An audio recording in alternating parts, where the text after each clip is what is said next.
অলৌকিক হীরা। অনেকদিন আগের কথা। মেঘমালা পাহাড়ের কোলে ছিল এক ছোট্ট গ্রাম, দীপনগর। গ্রামের এক দরিদ্র ছেলে, নাম ছিল আফিফ। প্রতিদিন সে পাহাড়ের পাদদেশে কাঠ কেটে দিন কাটাত। কিন্তু এক ঝড়ের রাতে তার জীবন চিরতরে বদলে গেল।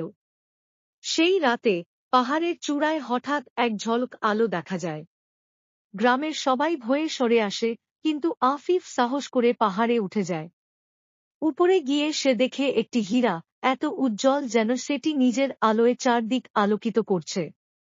হীরার পাশে দাঁড়িয়েছিল এক রহস্যময় পাহারাদার, যিনি বললেন, এই অলৌকিক হীরা শুধু সেই পাবে, যার অন্তর পরিষ্কার, যার হৃদয়ে লোভ নেই।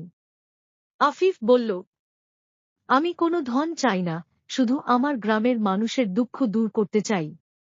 পাহারাদার খুশি হয়ে হীরাটি তার হাতে দিলেন, কিন্তু সাথে একটি সতর্কতা।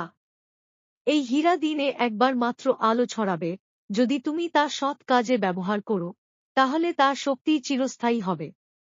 কিন্তু একবারও লোভ দেখালে হীরা হারিয়ে যাবে। আফিফ হীরার আলো দিয়ে ধীরে ধীরে গ্রামের রুগ্নদের আরোগ্য করতে লাগল। শুষ্ক জমি উর্বর হল, গরিবের ঘর ভরল আলোতে। কিন্তু গ্রামের এক লোভী বণিক, রঘু, একদিন হীরা চুরি করার চেষ্টা করে। হীরাটি সঙ্গে সঙ্গে আকাশে মিলিয়ে যায়।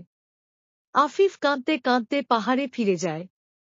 পাহারাদার আবার দেখা দেন এবং বলেন, তোমার সততা প্রমাণিত হয়েছে।